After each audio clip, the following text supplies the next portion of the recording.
un tema un poco más extenso y también más común. Y solamente vamos a hablar un par de conceptos muy generales y puntuales de los tumores de intestino delgado.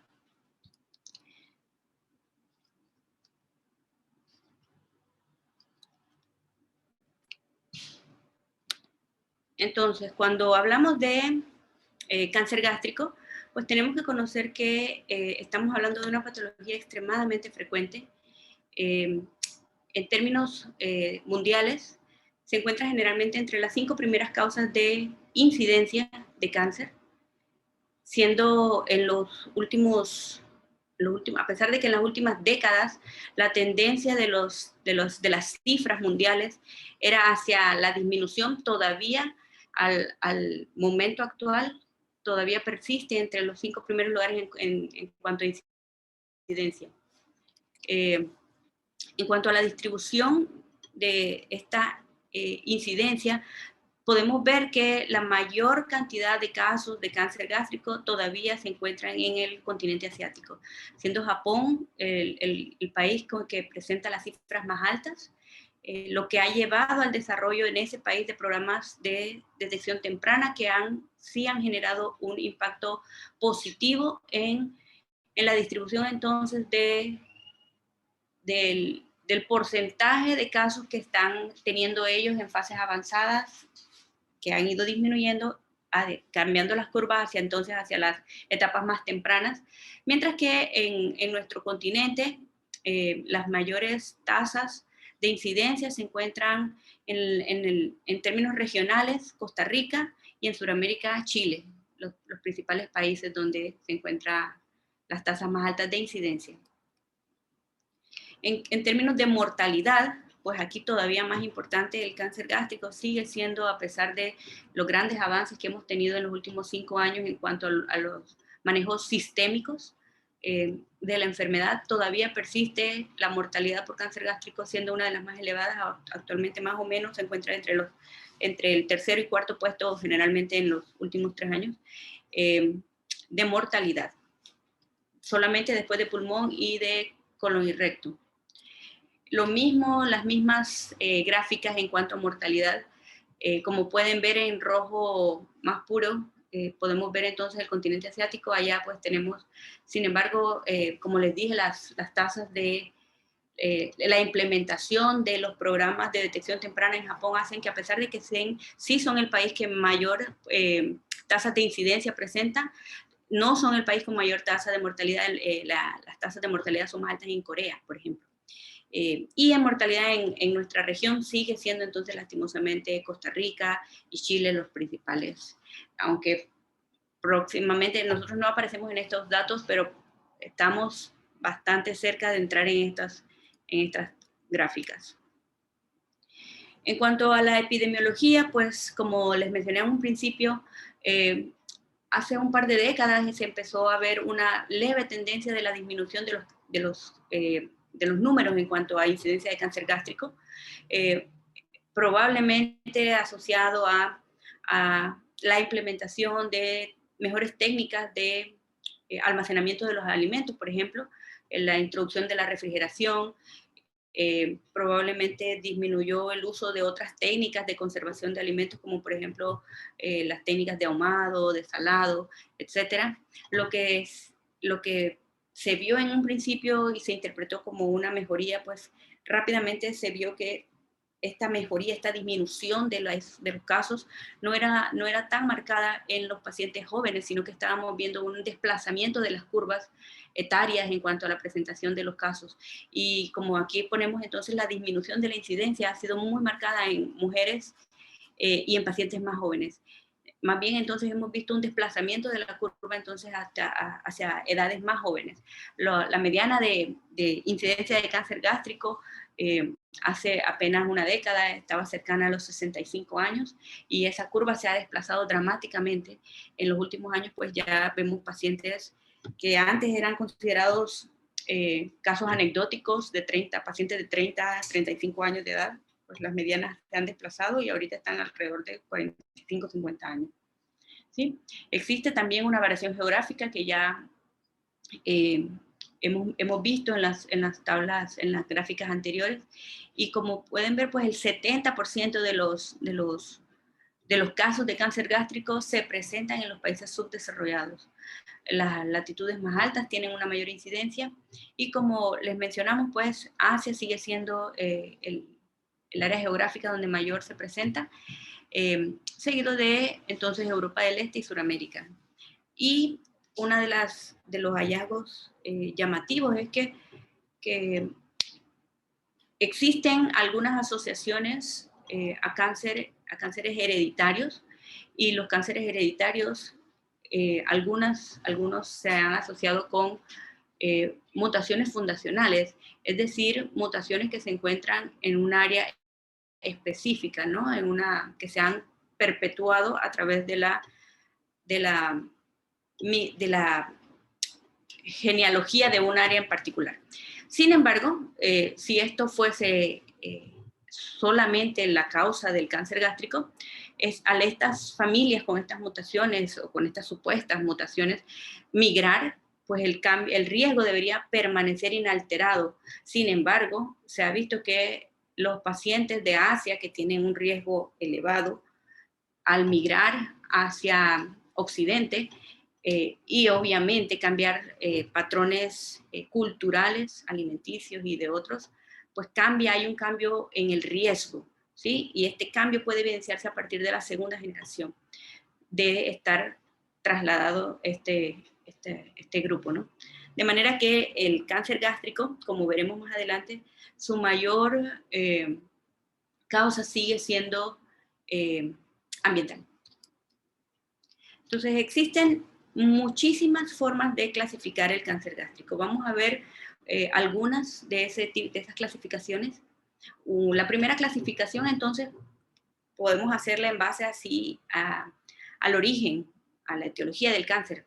Y entonces, en este sentido, el 80%, es decir, la gran mayoría de los cánceres gástricos van a ser considerados cánceres gástricos esporádicos, es decir, no tienen ninguna asociación genética, no tienen un factor epidemiológico que sea identificable, a pesar de que pueden tener factores de riesgo, pero no factores causales. El 10% son cánceres de gástrico en etapas tempranas, que ahorita vamos a ver. Un 7% pueden estar asociados al reservorio gástrico después de cirugías previas, ya sea por patología benigna o maligna. Y solamente un 3 al 5% se van a tratar entonces de cánceres hereditarios. En general, los cánceres hereditarios entonces son de muy, muy poca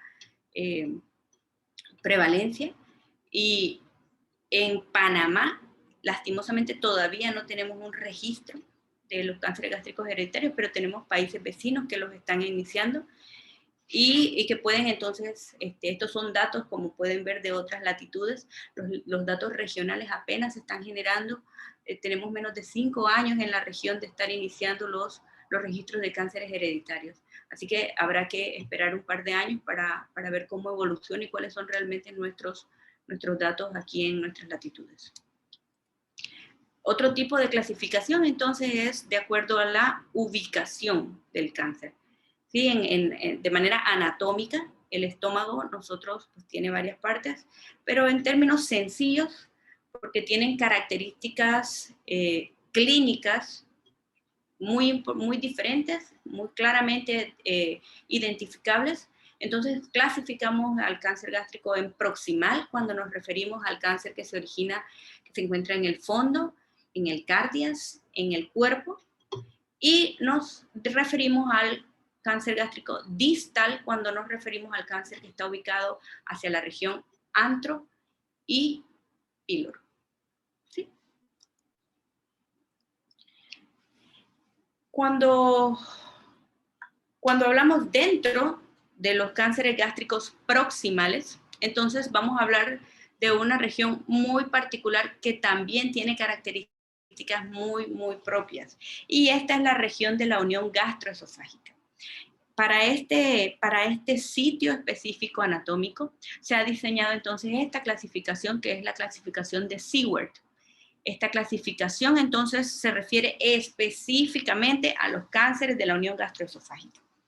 Así hablamos entonces, como pueden ver aquí, esta es la línea de la unión, que es donde cambia el epitelio, y utilizando esa línea, es decir, la unión gastroesofágica, entonces vamos a tener los cánceres que se encuentran 1 centímetro por arriba de esa línea hasta 5 centímetros hacia el esófago. Esos son los que nosotros clasificamos como Seward tipo 1. Posteriormente tenemos desde ese centímetro por arriba de la línea hasta 2 centímetros por debajo de la línea de la unión.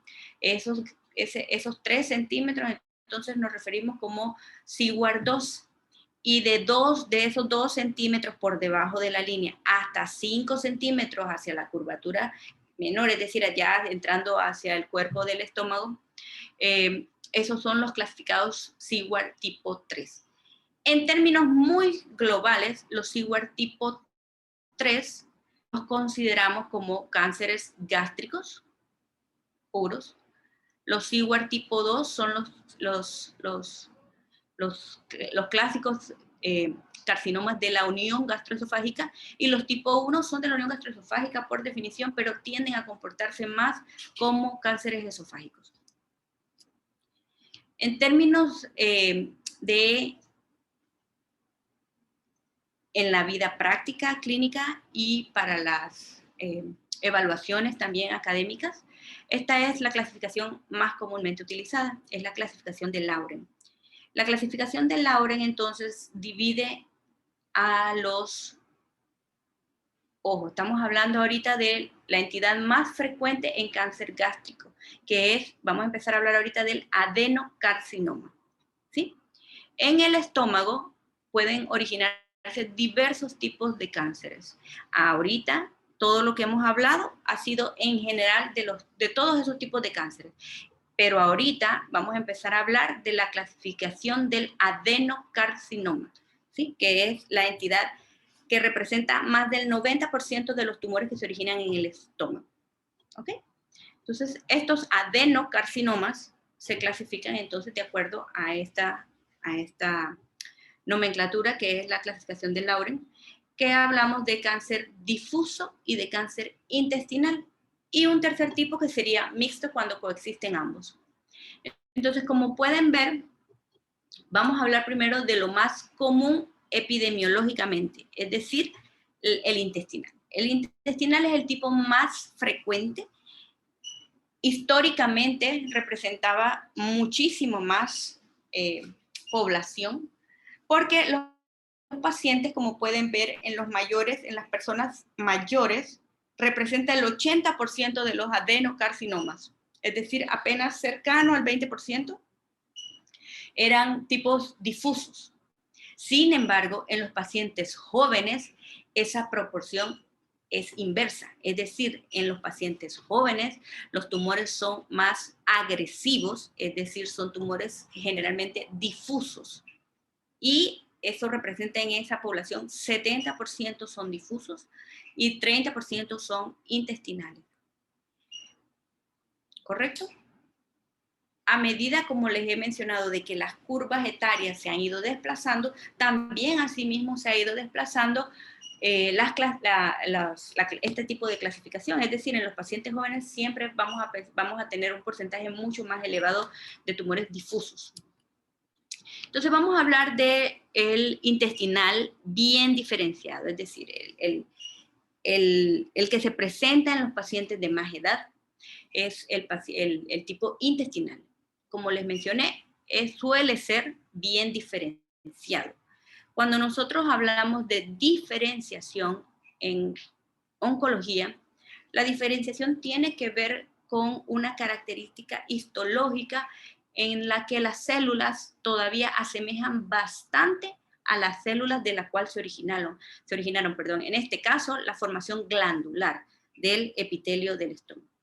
Entonces, aquí vamos a ver evidentemente todavía formación glandular. Generalmente este tipo intestinal es el que ya vimos que está en pacientes de más edad, es el que generalmente tiene una secuencia más ordenada de progresión desde una lesión original, premaligna, hasta que finalmente ya tenemos el cambio final del epitelio hacia cáncer.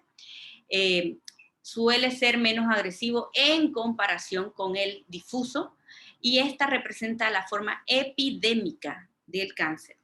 Es donde más se ha podido establecer una relación específica con Helicobacter pylori.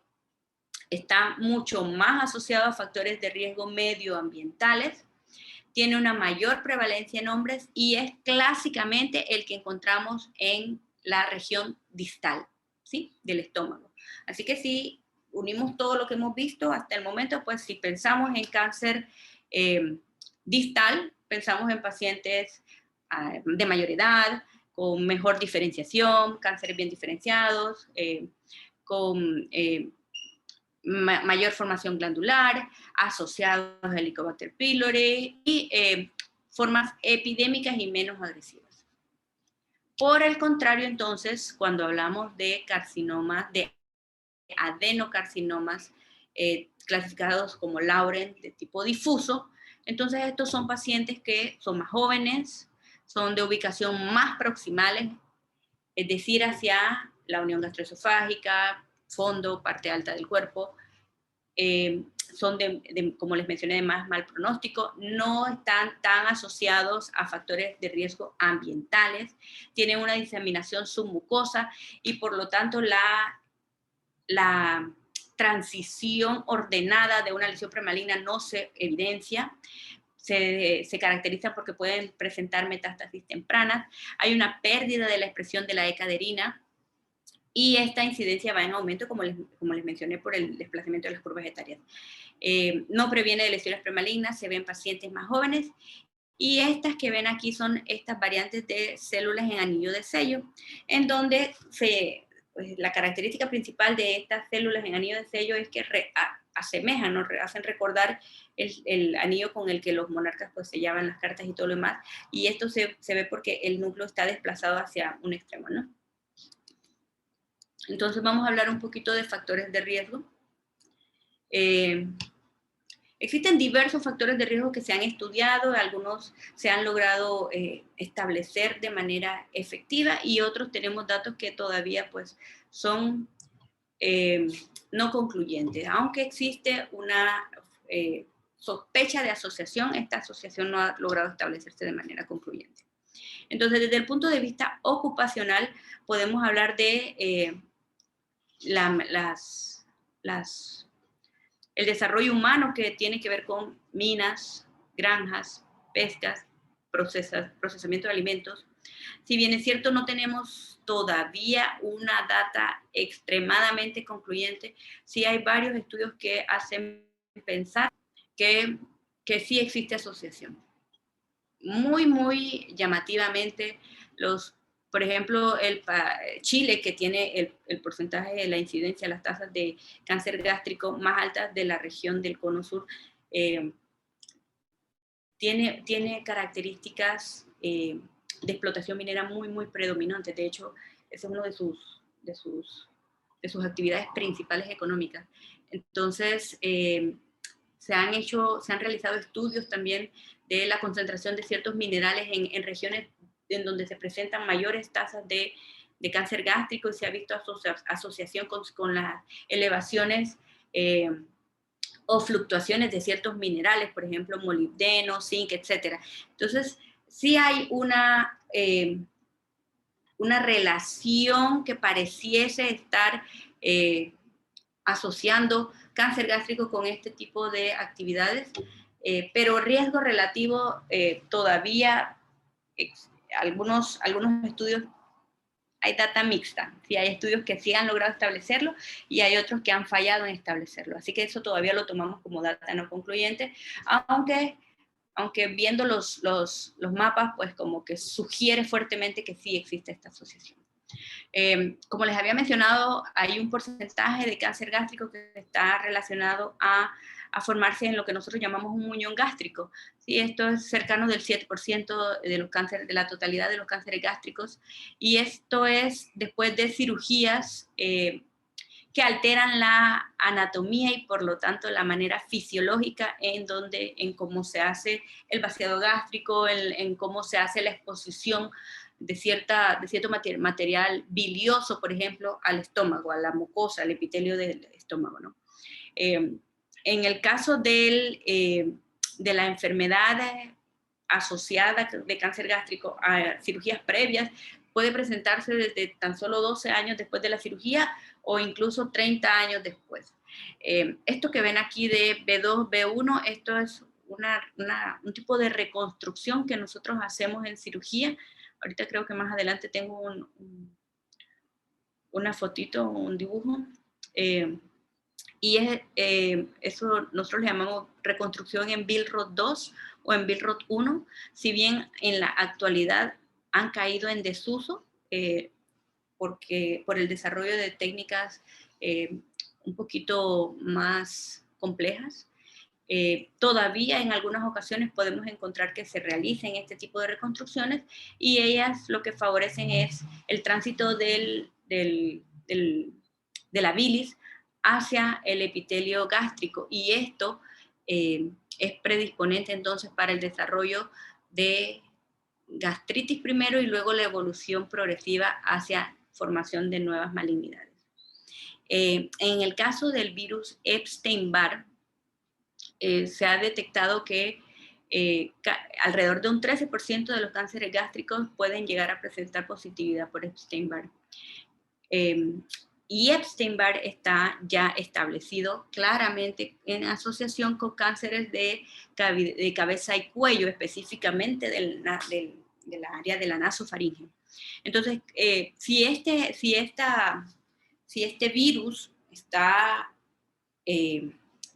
estableciendo causalidad con el desarrollo del cáncer gástrico, todavía está en estudio, pero hay fuertes sospechas de que tenga algún tipo de asociación. Se ha visto más, por ejemplo, asociado a los tumores que están más proximales, es decir, hacia el cardio, y que tienen histología difusa, por lo que hemos visto antes, ¿no? Si pensamos en adenocarcinomas proximales, pensamos en pacientes jóvenes, pensamos en histología difusa, células de anillo de sello y peor pronóstico. Y su mecanismo de acción estaría relacionado a una metilación del DNA en una región promotora de los genes supresores tumorales. Entonces, ustedes conocen que en oncología tenemos dos mecanismos básicos de regulación. ¿Sí? Uno sería como el freno y otro sería el acelerador en términos de una analogía con un auto, por ejemplo, ¿no? Entonces, ¿alguien me puede decir cuáles son los frenos y cuáles son el acelerador? Los frenos serían el proceso de metilación y el acelerador la acetilación. No. No, en términos de los genes. ¿Sí? Por ejemplo, tenemos protoncogenes, que finalmente pueden ser oncogenes, y tenemos genes supresores tumorales. ¿Sí? El P53.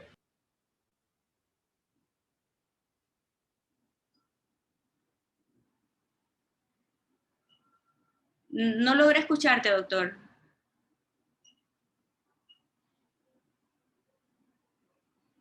Un gen supresor es el P53.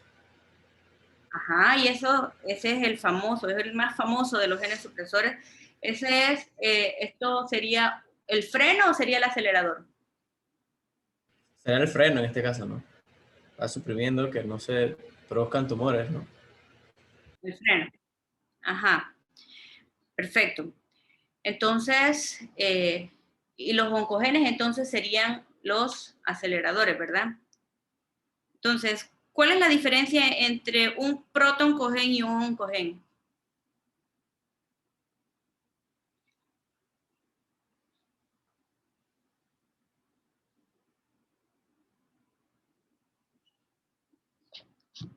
Que uno no está como activado en sí, necesita como cierto mecanismo para activarse. Sí, en términos sencillos.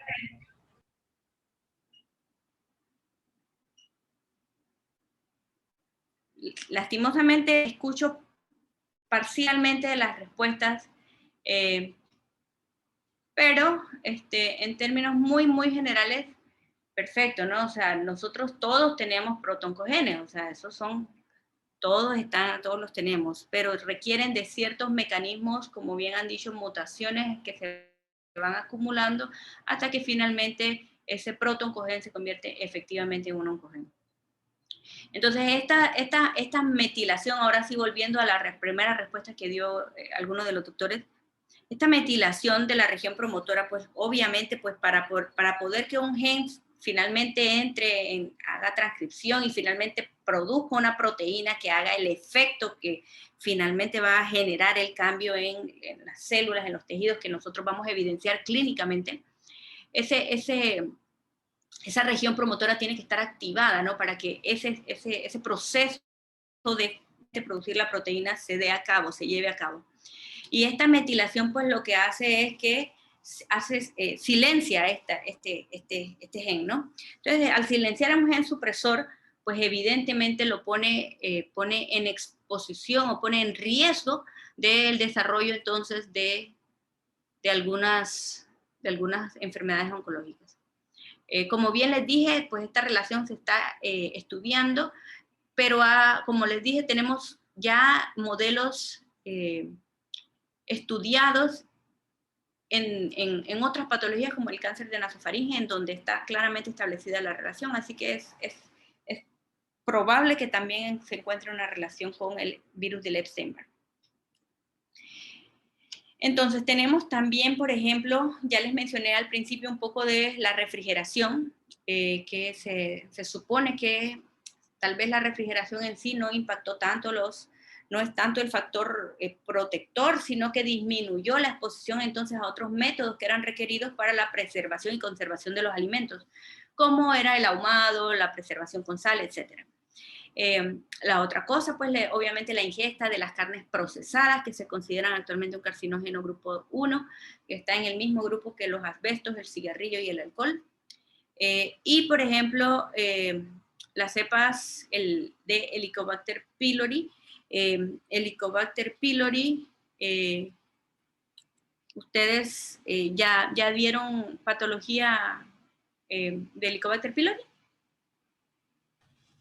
Sí. Bueno, perfecto. Entonces, ¿ustedes conocen más o menos cuál es la prevalencia de Helicobacter pylori en el mundo?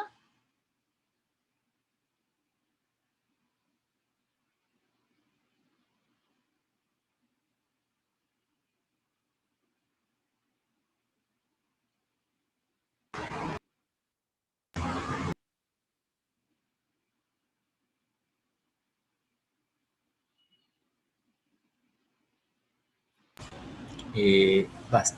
O sea, que yo recuerde que una cantidad específica, no, pero sé que afecta a muchas personas. Como un 40%. De la población del mundo, no es 40%. Diría como más, como un 70% por ahí.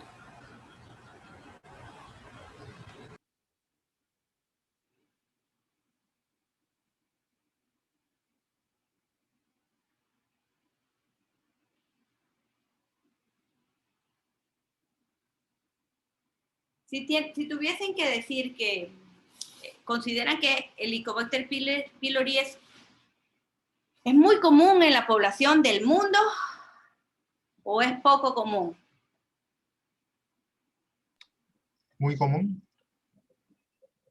Muy común. Me van a deber el porcentaje de la Es población y eso alrededor varía del, de acuerdo a las latitudes. no es alrededor del 8 al 15, 14% por ahí, más o menos. No. Es mucho, muy alta, la van a buscar. Varía de latitudes, pero por ejemplo, en países en vías de desarrollo puede llegar arriba del 80 y pico %, ¿sí?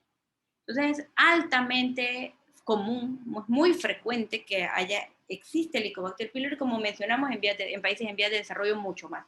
Si comparas esas tasas, esos porcentajes con países desarrollados, pues vas a encontrar números más bajos, pero aún así globalmente es extremadamente común. Entonces, si pueden ver aquí, cuando combinas la presencia de Helicobacter pylori, sobre todo distales, que es donde más vemos adenocarcinomas intestinales, con tabaquismo positivo, el efecto sinérgico eleva al riesgo relativo a 16. Esto es altísimo. Entonces, la primera pregunta aquí es, ¿qué significa riesgo relativo?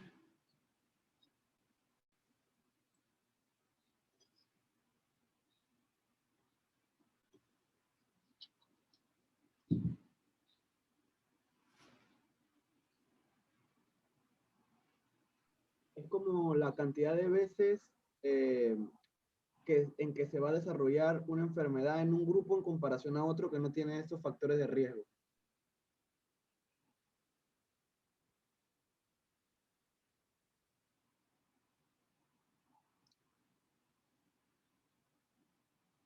Bueno, doctor, lastimosamente no te escucho.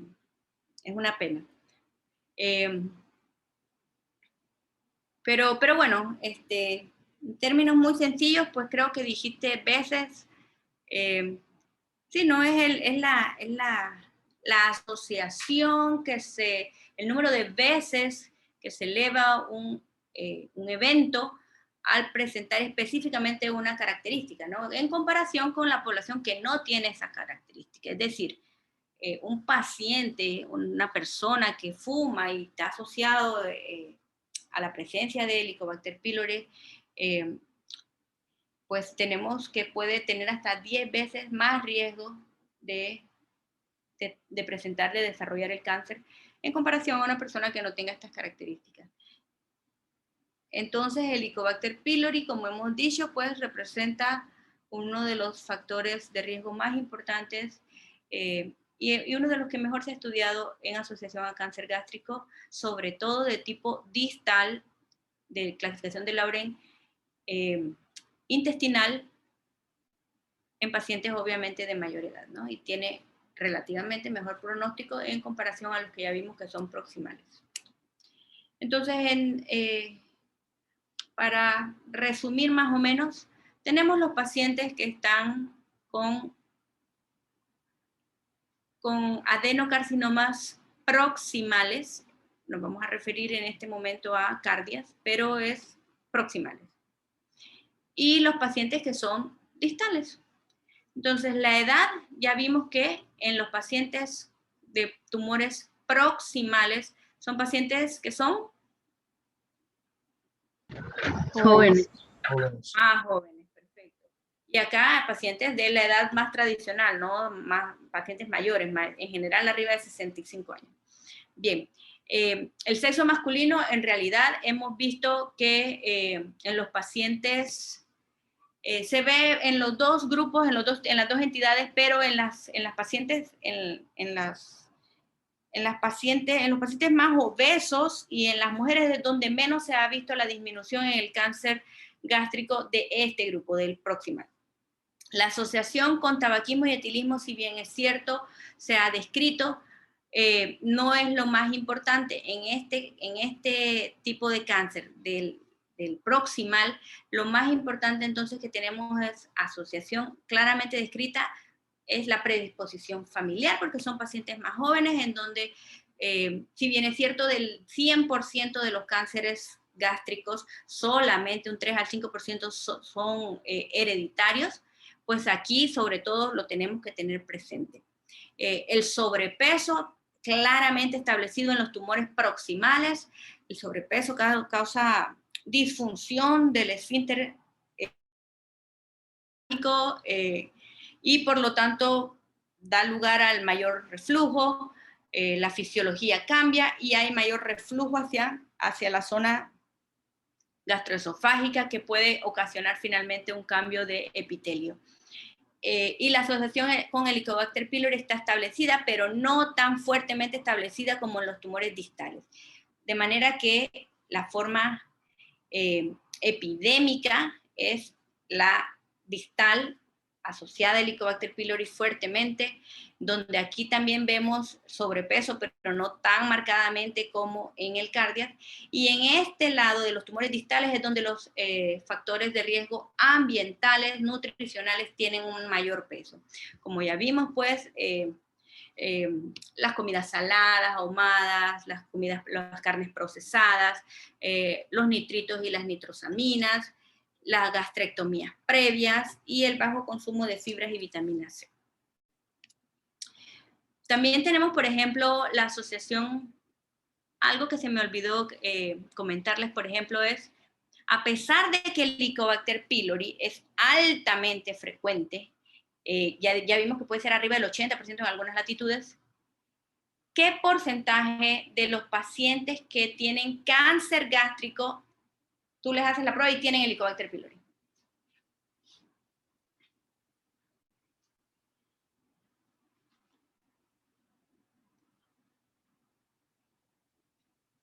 ¿Será alto? ¿Será bajo? En este caso podríamos compararlo tal vez con el riesgo de la úlcera, que por ejemplo 90% podría haber sido causa de, o sea, haber sido causa por el Helicobacter pylori, pues. Ok, mira que no usé la palabra causa, dije que estaba presente. ¿Ok?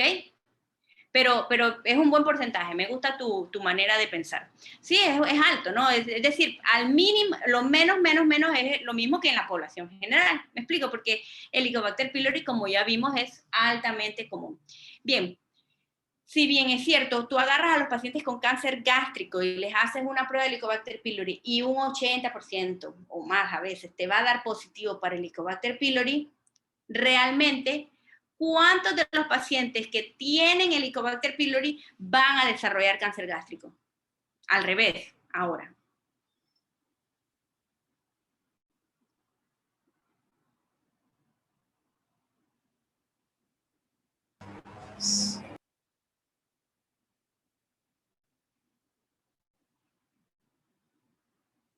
Un número. Sería 15% por ahí. Ajá, mira, doctor. Te dije que en el mundo 80% de la gente Helicobacter pylori positivo. Imagínate que el 15% de esos les dé cáncer gástrico. Cáncer gástrico no estaría de quinto en incidencia. Sí, sería sopo 200 millones de casos de cáncer gástrico al año, ¿no? Es mucho menor. ¿Sí? Al contrario, de la totalidad de los pacientes que tienen Helicobacter pylori, solamente menos del 2% van a desarrollar cáncer gástrico. ¿Sí? Entonces es importante ver las líneas de asociación. El que sea coincidental no necesariamente es causal. Solamente un pequeño grupo de los pacientes que tienen Helicobacter pylori va a llegar a desarrollar efectivamente un cáncer gástrico en un futuro. ¿Correcto? Eso es importante que lo sepamos. Entonces, en los pacientes que tienen tipaje sanguíneo del grupo A, se ha evidenciado que al menos 20% más alto que la comparación con otro grupo sanguíneo. Es decir, agarramos a los pacientes con cáncer gástrico y vimos qué tipo de sangre tenían. Y el grupo de sangre más frecuente que tienen estos pacientes es el grupo A. Sin embargo, no es que no se piensa que haya asociación específica con ese antígeno, sino más bien con los genes que se heredan ligados al tipaje de tipo A. El otro factor de riesgo, por ejemplo, es la gastropatía hipertrófica, en donde todavía hay una asociación poco clara con el síndrome de Menetrier. Y bueno, con las úlceras sí existe una relación con las úlceras gástricas, sobre todo las prepilóricas, en donde el riesgo relativo, como pueden ver, va por lo menos casi 2 hasta casi 4 en general. Y bueno, esta es la fisiopatología clásica, ordenada, de un adenocarcinoma intestinal. Recuerden que el tipo difuso, el que es proximal, el que es más de mal pronóstico en pacientes más jóvenes, el que tiene células en el sello, ese no suele tener la transición ordenada. Esto es para los tipos distales, los bien diferenciados. Entonces aquí vemos pasando desde la mucosa normal a la gastritis crónica, posteriormente a la atrofia de la mucosa, hasta una metaplasia intestinal. ¿Qué es metaplasia?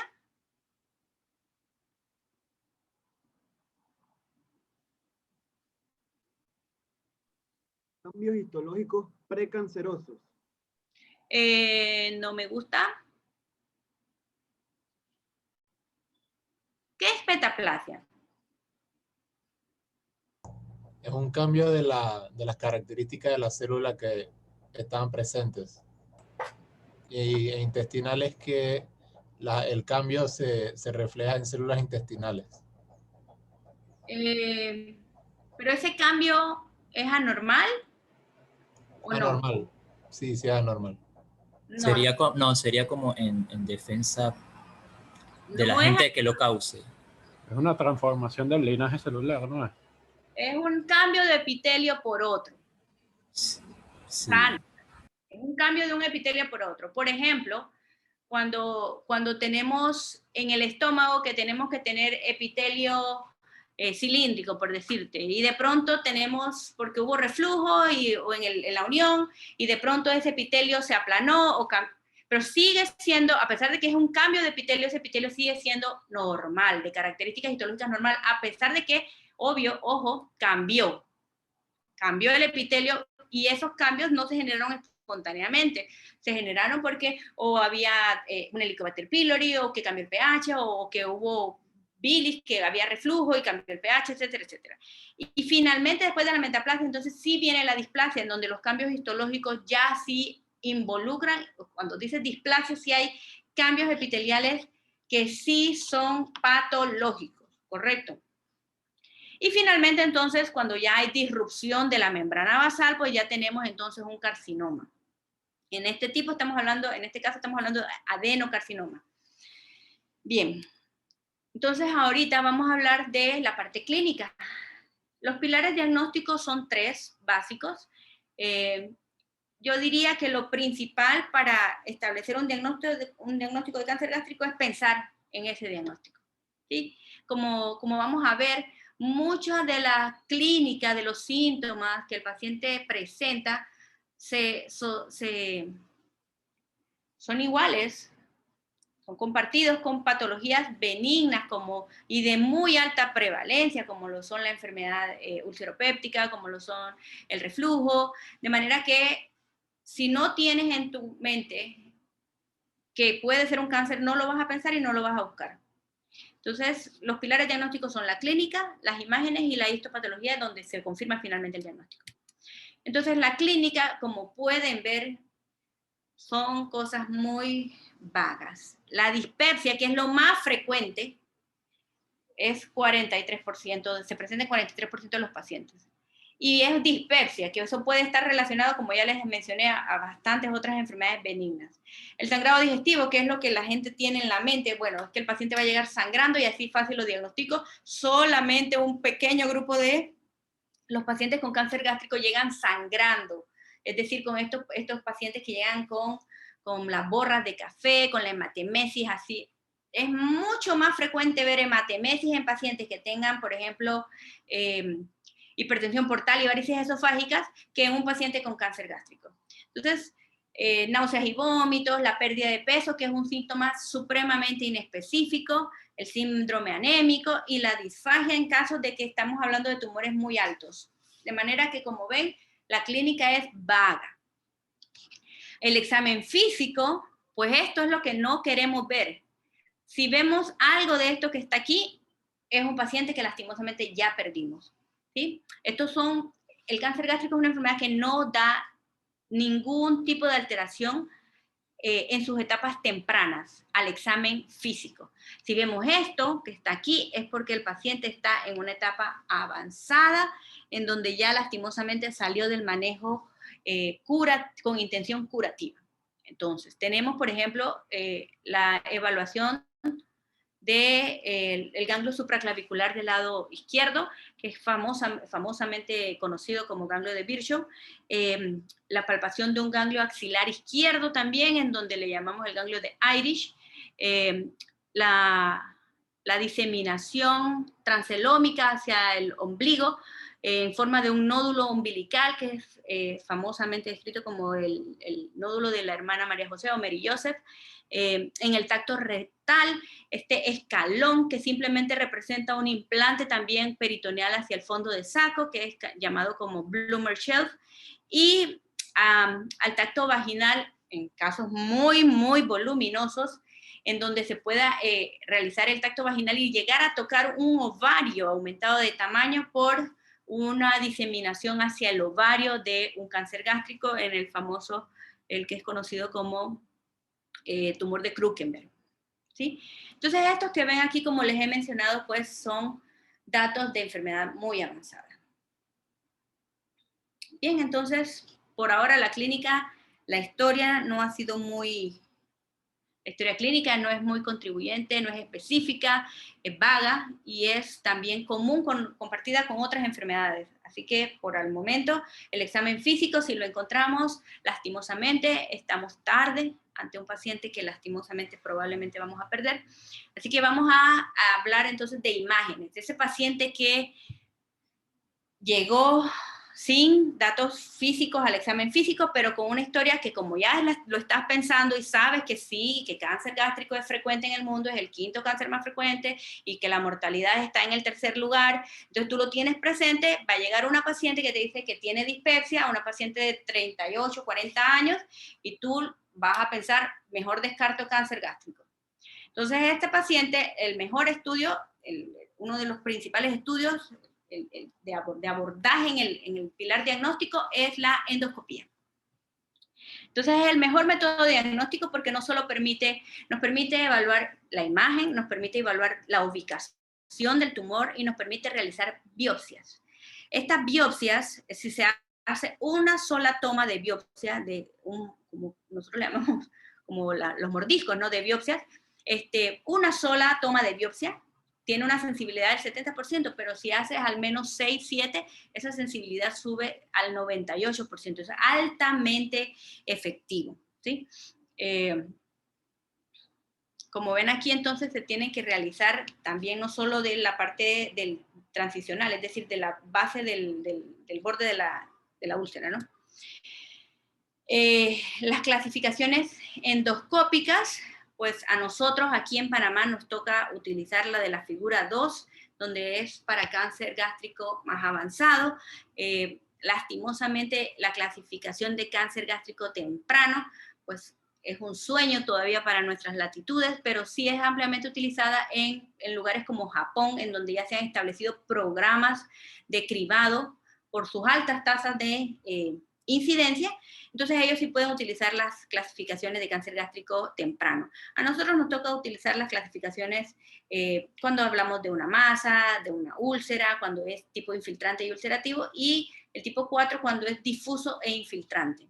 El difuso e infiltrante generalmente está asociado a lo que nosotros llamamos como limititis plástica, que también, como les he dicho, está asociado a su vez con la histología de la clasificación de Lauren difusa.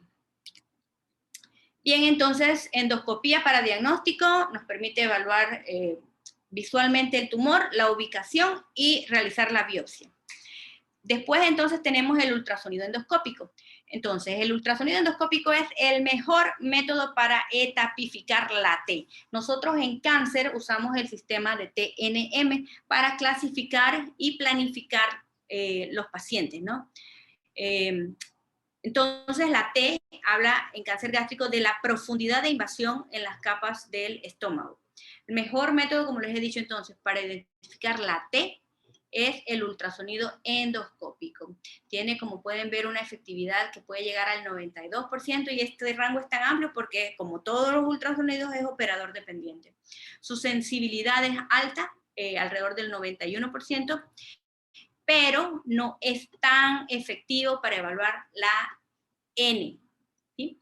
Y la N, obviamente, tiene varios sitios de drenaje son niveles ganglionares que nosotros estamos obligados a evaluar, y por lo tanto algunos están en los 6 primeros grupos, son perigástricos, los 6 primeros grupos de ganglios son perigástricos, y eso se podrían llegar a evaluar con ultrasonido endoscópico, pero a partir del 7 hasta el 16, pues ya son más lejanos, por lo tanto el ultrasonido endoscópico va perdiendo su sensibilidad.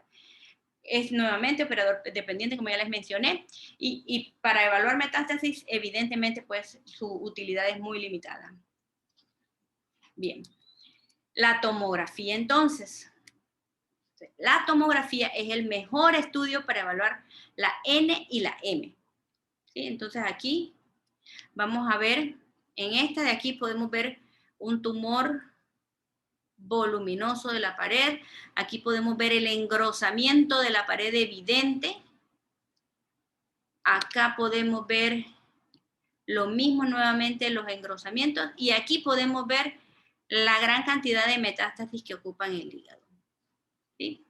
Entonces, ya vimos que para evaluar la T, la mejor herramienta es el ultrasonido endoscópico, mientras que para evaluar la N y la M, el mejor estudio es la tomografía.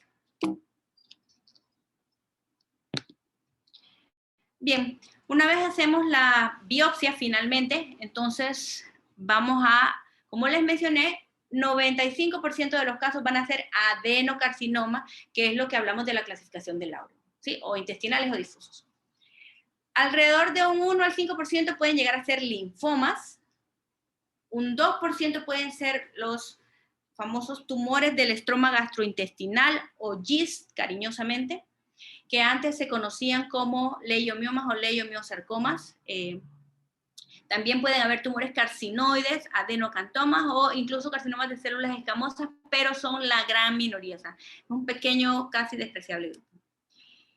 Las vías de diseminación, entonces pueden ser por extensión directa a los órganos que están alrededor, generalmente el hígado, el vaso, el colon transverso, el duodeno. También puede ser la más comúnmente evidenciada, es a los ganglios linfáticos. También puede haber diseminación por la circulación portal, por la circulación sistémica. Cuando ya vemos, por ejemplo, adenopatías en otros lados, ¿no? Como Virchow, Irish, etc.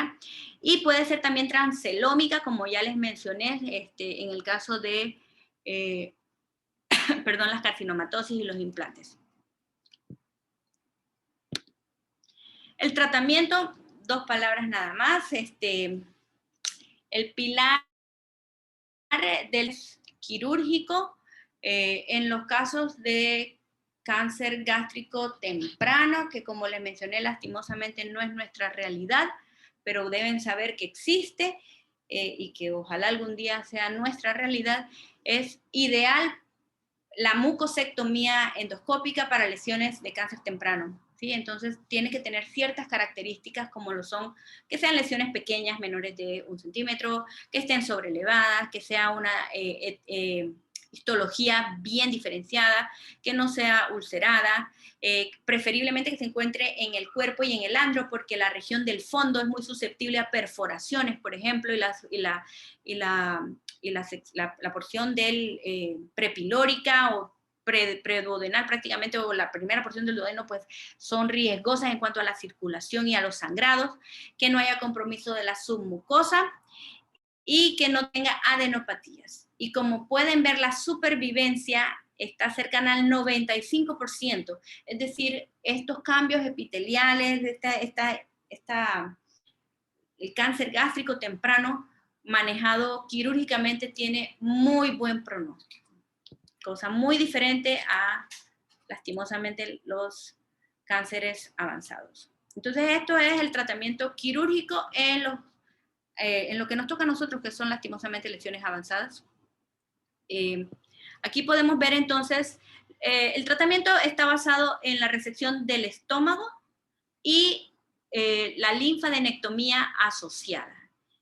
Bien, entonces el tipo de resección puede ser una gastrectomía total o subtotal de acuerdo a la ubicación y la extensión del tumor. Para los tumores distales podemos hacer una gastrectomía subtotal en donde se retira aproximadamente el 80% del estómago. Y esto que ven aquí es una reconstrucción, esto es lo que nosotros llamamos una B2, que ya casi no la hacemos. Todavía se hace en pacientes con mucha morbilidad, que tienen más edad y que de pronto no vas a ver las consecuencias de permitir que, aquí recuerden que viene el drenaje de la bilis, esta es la segunda porción del duodeno, segunda porción del duodeno, aquí viene bajando el colédoco. Entonces esa bilis va a subir por la nueva anatomía que tú hiciste en el quirófano y va a estar en contacto con el estómago residual, y eso es lo que va a provocar que finalmente en un par de años puedas llegar a ver un cáncer asociado a esto. Entonces, como les mencioné, pacientes mayores, pues sí podemos hacerlo porque probablemente no vamos a ver ese resultado, ¿no? Y para ahorrarles anastomosis. Anastomosis son las áreas de sutura que nosotros hacemos para unir segmentos del tracto gastrointestinal. Y esta de aquí, entonces, que ven acá, es una Y de Rux, que es la cirugía que actualmente es la más comúnmente realizada, ¿sí? Se realiza una sección del yeyuno, más o menos unos 40 centímetros, entre 40 y 60 centímetros, y se sube el asa distal a hacer la anastomosis con el estómago, de manera que la bilis se hace una segunda anastomosis, unos 60 centímetros de esta anastomosis, para que la bilis, a pesar de que hay retropulsión y todo lo demás, no suba hacia el estómago y no genere los cambios epiteliales que sí genera entonces una reconstrucción como la Billroth 2. Bien. En términos generales, gastrectomía subtotal o total, dependiendo de dónde está el tumor, ¿sí? Entonces aquí tenemos un tumor que ya está más alto, un tumor proximal. En ese caso, pues no hay manera, no se puede, normalmente las resecciones tienen que tener un margen de entre 5 y 8 hasta 10 centímetros dependiendo de la histología, de manera que los tumores muy proximales solamente podemos hacer gastrectomías totales. Y la reconstrucción, como ya mencionamos.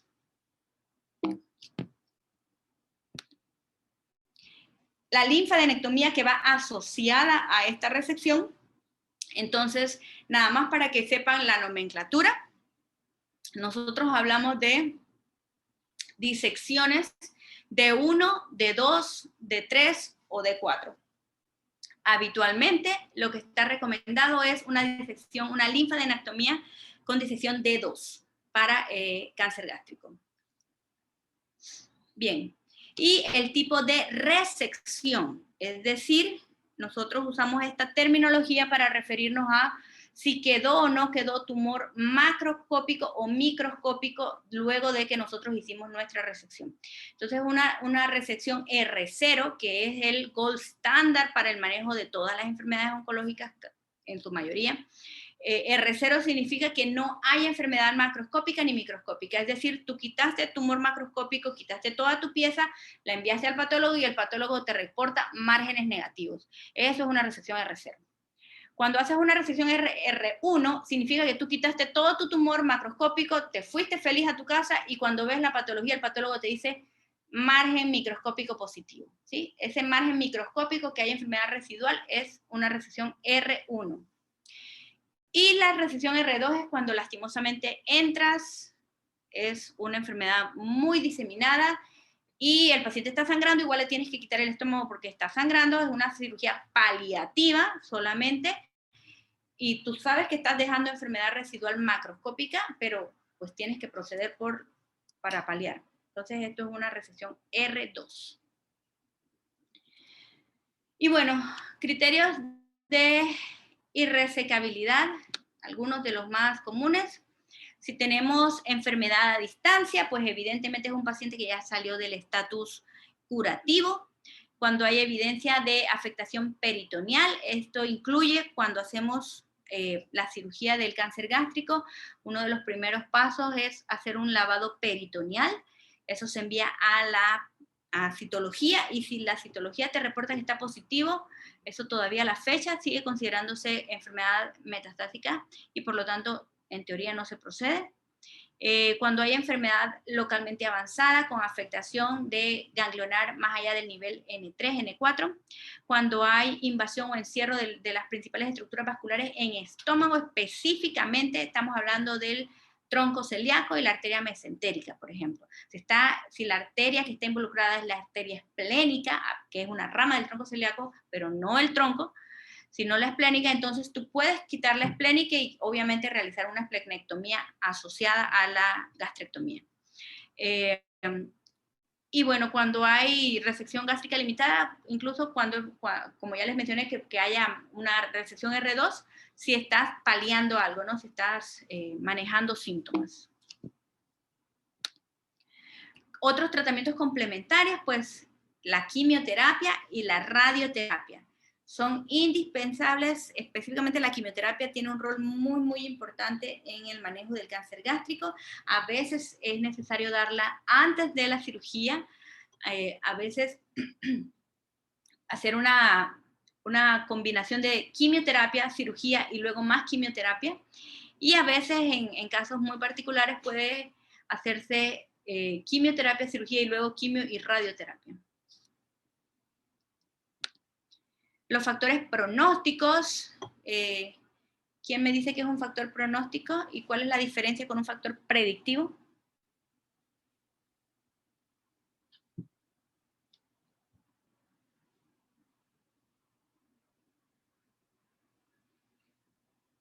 Bueno, no sé si sería el caso de que de estar presente nos favorecería una mejoría o un mejor curso de la enfermedad, a diferencia de un predictivo de que independientemente de que esté, no va a variar el hecho de cómo es el curso de la enfermedad.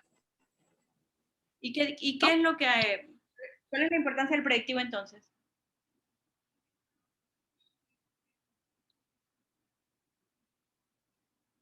Es como en caso tal de que se quiera hacer una especie de tamizaje, factores predictivos, para prevenir algo.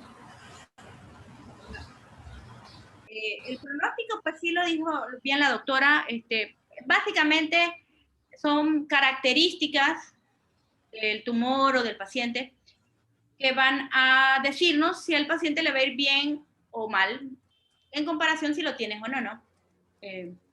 Hablan básicamente de la biología y del comportamiento de la enfermedad en términos de los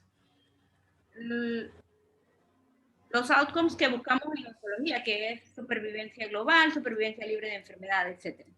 Eso es un factor pronóstico.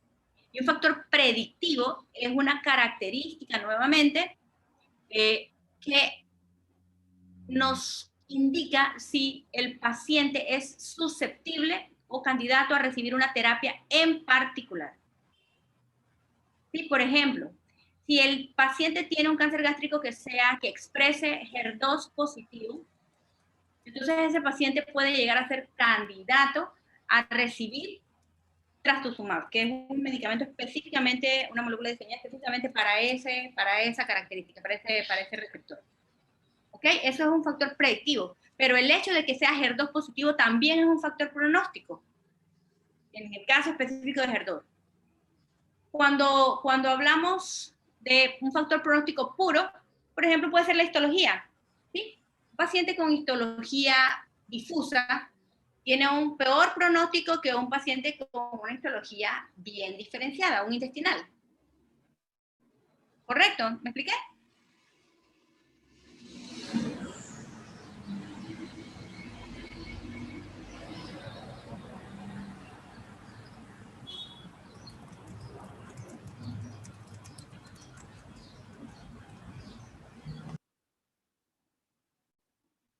¿Sí me expliqué? Sí, doctora. Ok, entonces en términos muy generales, factores pronósticos tenemos propios del tumor, propios del paciente y del tratamiento. Entonces en términos del tumor, pues si tienes citología peritoneal positiva, que es lo que les mencioné que hacemos al principio de la cirugía, que es un lavado peritoneal, Si sale positiva, ya pueden ver que la supervivencia a 5 años cae dramáticamente a 15%, versus si sale negativa, se mantiene en un 50%, que ojo, tampoco es tan alta, pero bueno, esos son los datos de cáncer gástrico. Que haya invasión de estructuras, el grado tumoral, como ya les mencioné, si es diferenciado versus si es difuso, el tipo histológico, el que tenga ganglios positivos, obviamente entre más ganglios positivos tenga, menos porcentaje de supervivencia va a tener. Si tiene metástasis, la supervivencia a 5 años llega a solo el 5%, es decir, pacientes tienen muy mal pronóstico si tienen metástasis. El tamaño del tumor, los marcadores biológicos, como les mencioné, el HER2, y la invasión linfovascular. En cuanto a las características propias del paciente, entonces tenemos la edad. Como pueden ver, la supervivencia a 5 años es de 26% de los pacientes mayores de 68 años, mientras que los menores de 68 años es alrededor del 45%. Aquí hay que diferenciar otro extremo, que es los pacientes muy, muy jóvenes, es decir, los pacientes menores de 25 años, que clásicamente están asociados a mutaciones genéticas. Esos pacientes también la mortalidad es extremadamente alta, porque se diagnostican lastimosamente muy tarde generalmente, porque están asociados a mutaciones genéticas no conocidas. En el sexo, como pueden ver, las mujeres tienen una mejor supervivencia en general, y si el paciente debuta sintomático, pues ya ven que eso también influye en la supervivencia. Y en las características, factores pronósticos propios del tratamiento, pues obviamente la extensión de la cirugía, la extensión de la linfadenectomía, el lugar de tratamiento está descrito que en lugares de acopio, en centros que concentran pacientes y que obviamente hacen más este tipo de cirugía, suele irle mejor a los pacientes que se comparan con hospitales que son llamados comunitarios, en donde pues ahí se opera de todo y simplemente pues llegó el cáncer gástrico. La experiencia del cirujano y la asociación o la presencia de complicaciones postoperatorias. Bien, entonces terminamos con adenocarcinoma. ¿Sí? Vamos a hablar de otras dos entidades que son 3 diapositivas y terminamos estómago. Entonces los linfomas, lo que tienen que saber es que son poco frecuentes. Recuerden que los carcinomas, los adenocarcinomas del estómago representan casi el 95%, o sea, es la gran mayoría, todo lo que hemos estado hablando, Lauren y toda la cirugía y todas esas cosas. Ahora estamos hablando de un porcentaje mínimo de esos pacientes que van a llegar con síntomas y le vas a hacer la endoscopia y te reporta linfoma. Bien, 5% solamente de todos los tumores gástricos. Pueden ser del tipo B, que son menos agresivos, o del tipo T. Lo más común, el más frecuente, el que le van a preguntar en los exámenes, es el MALT, ¿sí? Que es el tejido linfoide asociado a mucosas. Y el 90% de los MALT está asociado al Helicobacter pylori, afortunadamente, porque este es el único tumor, el único cáncer que se cura con antibióticos, ¿sí? El tratamiento es triple terapia, de 7 a 14 días con un inhibidor de bomba de protones, el de tu elección, omeprazol, pantoprazol, lansoprazol, esomeprazol, etcétera, y 2 antibióticos, que pueden ser claritromicina y amoxi, o claritro y metronidazol, entre otros, ¿sí? Entonces, ojo, ¿por qué es importante que sepan que existe el linfoma? Porque el MALT está asociado a Helicobacter pylori y le vas a dar tratamiento vulgar y silvestre con triple terapia y se va a curar y no lo vas a mandar a operar a quitarle el estómago, ¿ok? La cirugía se reserva solamente en fallas extremas al tratamiento, porque el tratamiento se puede repetir. Bien, linfomas. Y ahora, por último, tumores del estroma gastrointestinal, que son los famosos GIST. Bien, este es un tumor muy, muy característico. Este es un tumor que el adenocarcinoma se origina del epitelio de la mucosa. Y este tumor, la mucosa está intacta, porque su origen es en las células de Cajal que forman parte, están ubicadas en el plexo mientérico, ¿correcto? Entonces, la localización más frecuente es estómago, que puede llegar a ser hasta el 70%, seguido de intestino delgado, aunque puede estar en el intestino grueso, recto, ano, peritoneo, retroperitoneo, pero lo más frecuente es estómago, seguido de intestino delgado. La endoscopía es muy característica, es esta lesión, esta lesión donde te describen una lesión que protruye, que comprime, que la mucosa está intacta, tú tienes que pensar GIST hasta que se demuestre lo contrario. Las biopsias no siempre se logran hacer por endoscopía porque tienen que romper la mucosa para poder tomar una muestra del área que está enferma, si no te va a reportar mucosa normal. Así que otro tipo de biopsia aquí sería una biopsia percutánea, guiada por imagen. ¿Ok? Esta es la imagen característica del GIST. Es una imagen que el cáncer gástrico suele ser infiltrante, difuso, bordes mal definidos. Aquí vemos una imagen que redondita, los bordes bien definidos, se ve el origen en una pared del estómago, no hay nada que infiltre, GIST hasta que se demuestre lo contrario.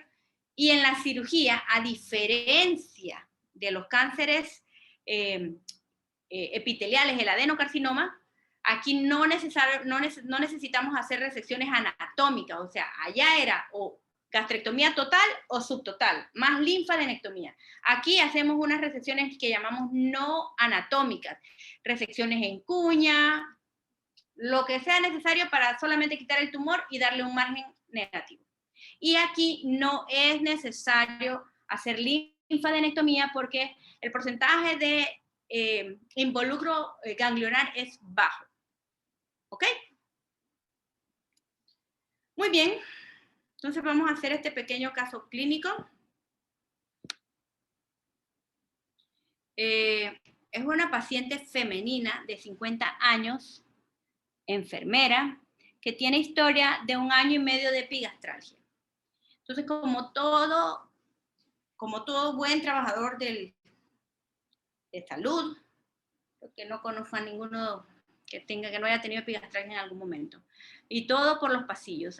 ¿Qué me recetas? El asunto es cuando finalmente ya se sienta frente al médico, ya tiene 1 año y medio de estar presentando estos síntomas de epigastralgia. Entonces, el médico general la evalúa y le inicia el tratamiento con omeprazol, como es lo que hacemos todos, ¿no? Empíricamente, vamos con omeprazol. Luego de 2 meses no hay mejoría. Entonces, ¿qué recomendamos? Helicobacter pylori, una prueba de Helicobacter pylori, un BH, una endoscopía, una tomografía o una sangre oculta en heces.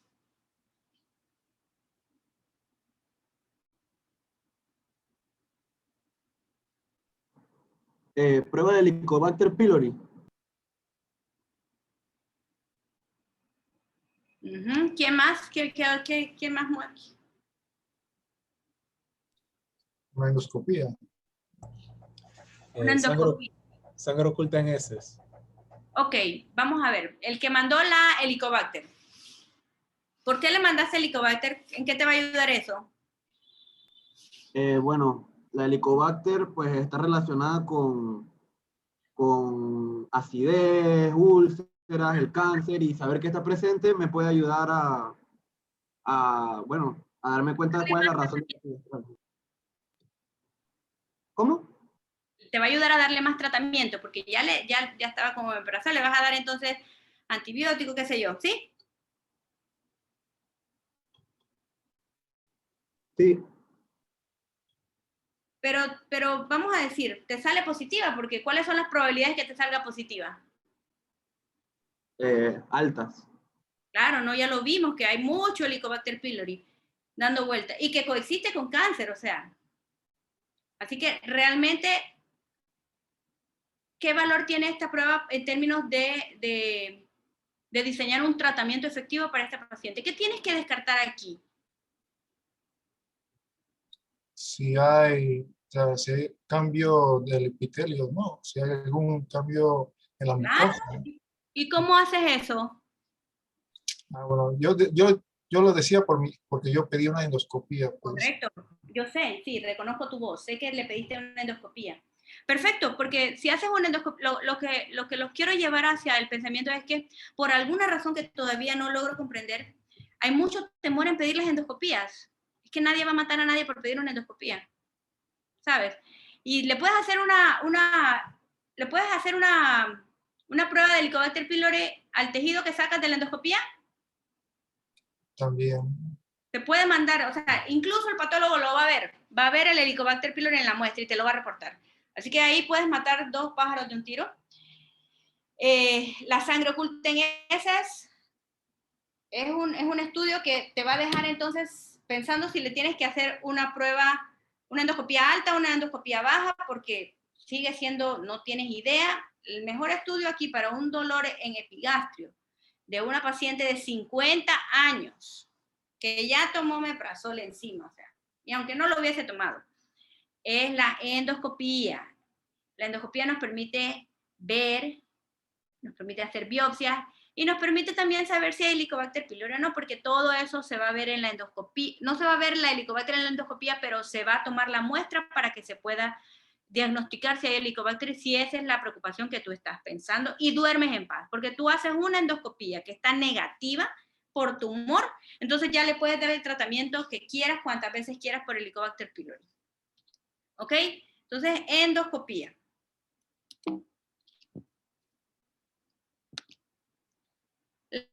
La endoscopía reporta una lesión exofítica friable en el antro. Y la biopsia documenta adenocarcinoma tipo intestinal infiltrante. ¿Cuáles son los estudios complementarios que van a pedir? 1, ultrasonido endoscópico y tomografía. 2, resonancia magnética y ultrasonido abdominal. Y 3, PET. Digo, USG con la tomografía. Perfecto. Ya vimos claramente que el ultrasonido endoscópico sirve ¿para qué? Para verificar la T, la estadía, la T. Para etapificar T, perfecto.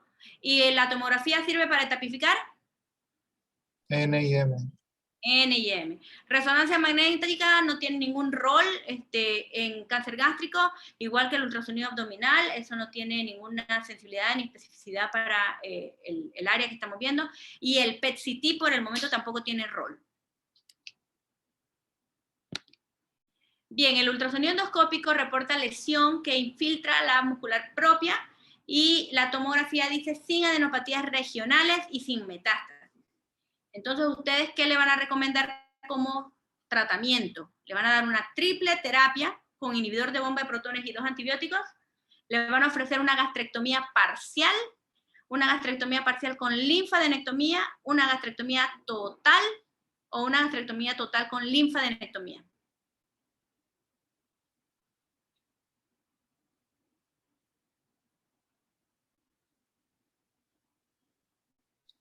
La 2. ¿Alguien dice algo diferente? Yo diría que la 3, porque la linfadectomía se hace siempre, ¿no? Sí, la 3, la 3. Perfecto, bien. Bien, entonces, ¿a quién le damos triple terapia? Al MALT. Al MALT, perfecto. Esto no es un MALT. ¿A quién le hacemos una gastrectomía parcial sin linfadenectomía?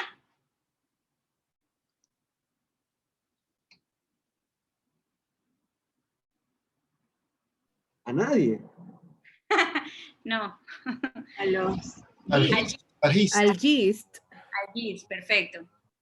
Perfecto. Y en este caso hicimos parcial porque estaba distal, no porque estaba en el antro, así que se podía hacer parcial con linfadenectomía. ¿Ok? Bueno, perfecto.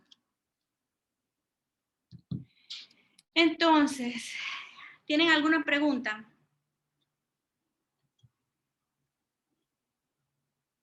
Sí, doctora. ¿Siempre se manda entonces el ultrasonido endoscópico y la tomografía? Bueno, excelente pregunta. Esto es una plática para saber lo que hay que hacer en un mundo ideal. Yo trabajo en el oncológico y nosotros en el Instituto Oncológico, que es el centro de referencia del país, operamos mucho estómago, casi nunca tenemos ultrasonido endoscópico, ¿sí? No tenemos ese recurso en el hospital, de manera que muy pocos pacientes lo logran pagar afuera, así que nosotros trabajamos con tomografía. ¿Sí? Endoscopía para la biopsia que viene de afuera, y si nosotros tenemos dudas de dónde está ubicado el tumor, la repetimos, pero muy pocas veces, y tomografía. Y con tomografía, pues ahí, como ya te digo, generalmente el ultrasonido endoscópico es para diferenciar entre un T1 y un T2 y ver si tal vez eso puede ir a una mucosectomía. Tal vez en otros países es más importante. Aquí sería ideal tenerlo, pero bueno, nos toca trabajar sin eso. Pero debes saber que ese es el algoritmo de manejo, porque en los exámenes no, pues tienes que contestar lo correcto, ¿no? Y en el caso del MALT que no se puede resolver con tratamiento y tiene que ir a cirugía, ¿es también gastrectomía con linfadenopatía, con linfadenectomía? Generalmente no. Y mira que en el hospital yo tengo creo que como casi 11 años de estar trabajando en el oncológico. Y en el oncológico, yo que recuerde, hemos operado un MALT en esos 10 años porque estaba sangrando. Ni siquiera porque no respondió, sino que empezó a sangrar y se inestabilizó y bueno, fue una corredera que bueno, ni modo, hacerle, en ese caso se tuvo que hacer gastrectomía porque estaba sangrando y había que pues resolver. Pero normalmente casi nunca nos llegan, afortunadamente. Tienen muy buenas respuestas a los tratamientos. En caso de que sea una cirugía electiva, normalmente es mucho más fácil hacer cirugías anatómicas, así que generalmente hacemos cirugías subtotales, ¿no? Doctora, una consulta. En caso de que se haga una gastrectomía total, ¿estos pacientes cómo sería su alimentación? Porque estaríamos retirando el estómago. Y es una excelente pregunta. Realmente la calidad de vida del paciente gastrectomizado cambia radicalmente. La alimentación tiene que ser una dieta hiperfraccionada, nosotros le llamamos. Es decir, el paciente no puede hacer 3 tomas de alimentos, sino que tiene que ser más de 6 tomas al día, porque obviamente tú bien has mencionado, pues ya no tiene el reservorio gástrico, sino que ojalá y puedan entrar alguna vez a una gastrectomía, las asas de intestino delgado que subimos y pegamos al esófago, que hacemos la anastomosis al esófago, son sumamente delgadas. Nosotros no hacemos bolsas nuevas, sino que solamente se hace la anastomosis. El tránsito es diferente. Cuando el paciente tiene que comer porciones muy, muy pequeñas, porque si comen demasiado, el asa de intestino delgado se dilata y causa un reflejo vasovagal, en donde experimenta diaforesis, bajones de presión, incluso puede desmayar. En fin, es complejo. Además, el paciente gastrectomizado con total, tiene que inyectarse mensualmente de por vida vitamina B12, porque la vitamina B12 pues ya no va a pasar por el área donde se absorbe. Aunque él se tome 1.000.000 de pastillas, no las va a lograr absorber porque ese segmento donde se absorbe está bypassado. Así que es muy compleja, pero los pacientes con apoyo nutricional y con una buena orientación tienen vidas de excelente calidad. El primer año es el crítico, donde los pacientes generalmente incluso llegan a experimentar pérdidas de peso, etcétera, etcétera, pero después del primer año ellos empiezan a recuperar paulatinamente y a mejorar sus hábitos. También, como pierden parte de la fisiología del estómago, que es mezclar y todo lo demás, tienen que, no es que deban comer con todo en papilla, pero deben instruírseles hacia un proceso masticatorio mucho más efectivo, ¿no? De manera que todo lo que llegue, pues prácticamente ya esté, como quien dice, trabajado, ¿no? Que ya vaya bien avanzado el proceso de digestión bucal. Gracias.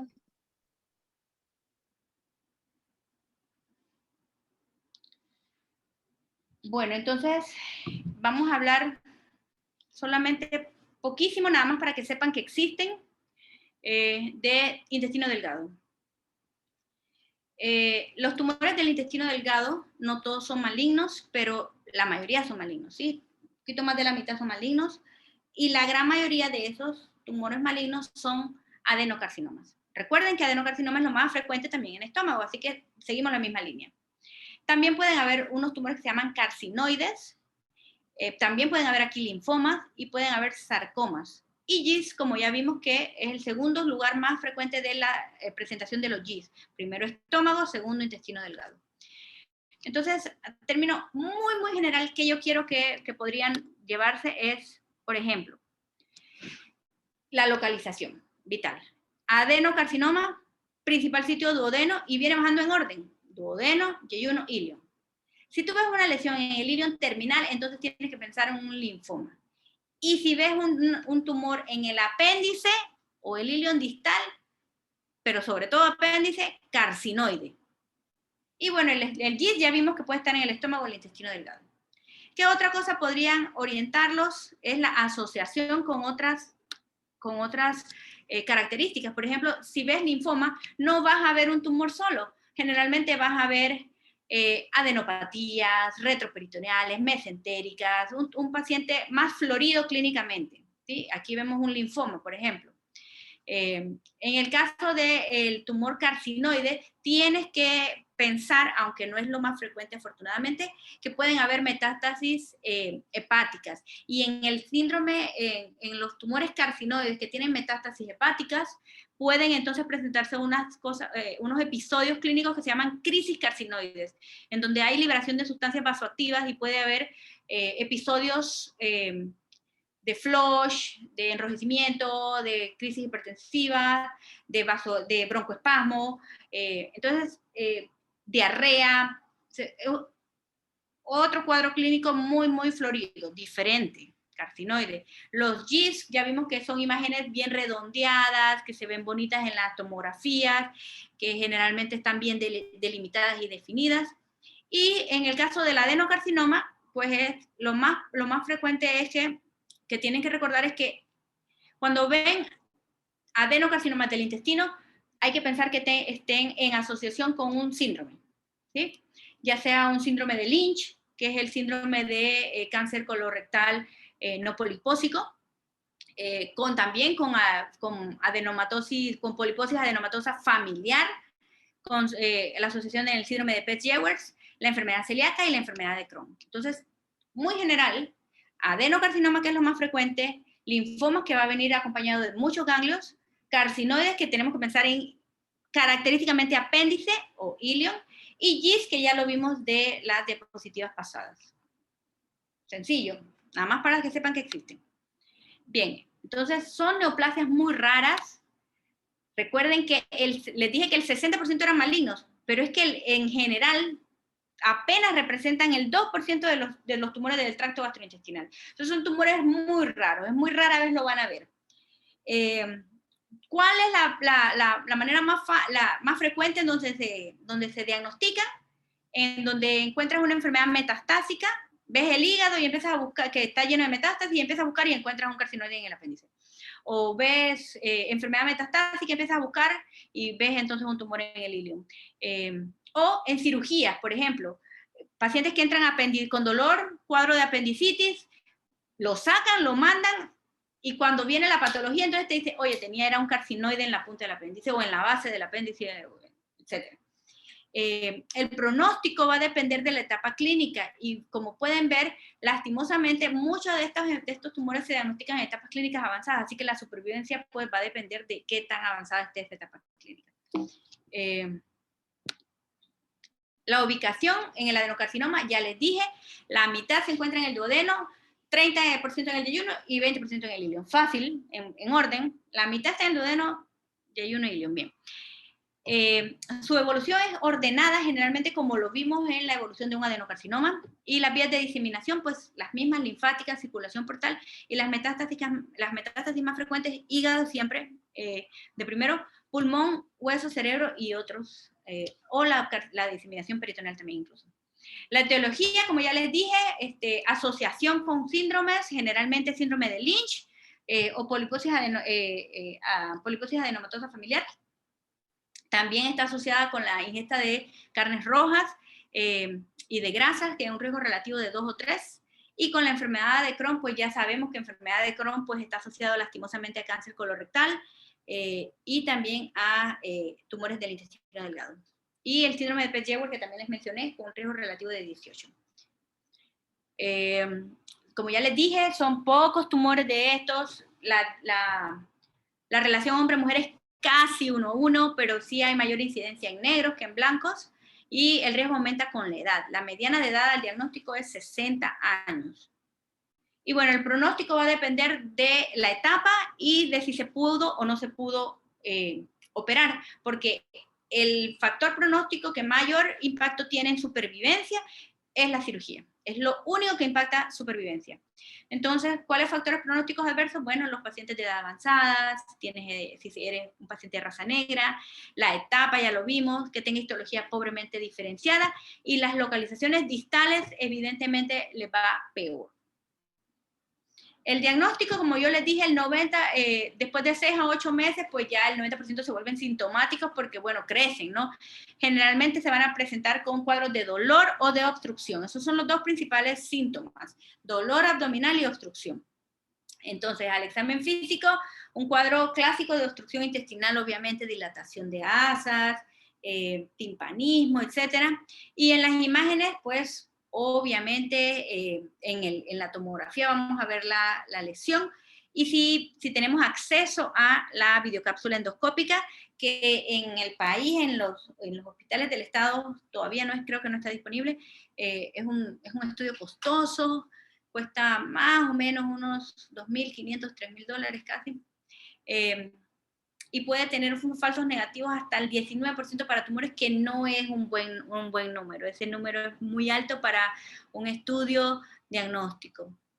Ok, la enteroscopía de doble balón, que es compleja, requiere experticia que no necesariamente se tiene. Este es la clásica lesión hacia la región del duodeno. Aquí tenemos también el encruzamiento. Y el tratamiento, pues, como ya les dije, cirugía. Solamente 2/3 de los pacientes son candidatos quirúrgicos. En caso de que no se pueda hacer cirugía porque es irresecable o porque esté muy avanzado, tiene metástasis, entonces la quimioterapia es una alternativa de tratamiento como tratamiento paliativo. La diferencia del impacto de la quimioterapia es de 11 meses en los pacientes que la reciben versus una mediana de supervivencia de 3 meses en los pacientes que ni siquiera pueden llegar a recibir quimioterapia. Así que es una enfermedad, lastimosamente, que no suele irle bien. Y la radioterapia solamente tiene un rol paliativo en casos, por ejemplo, de sangrado excesivo, que no se pueda embolizar, porque embolización podría ser también un tratamiento. Y ya, yo creo que solamente lo básico. ¿Tienen alguna pregunta?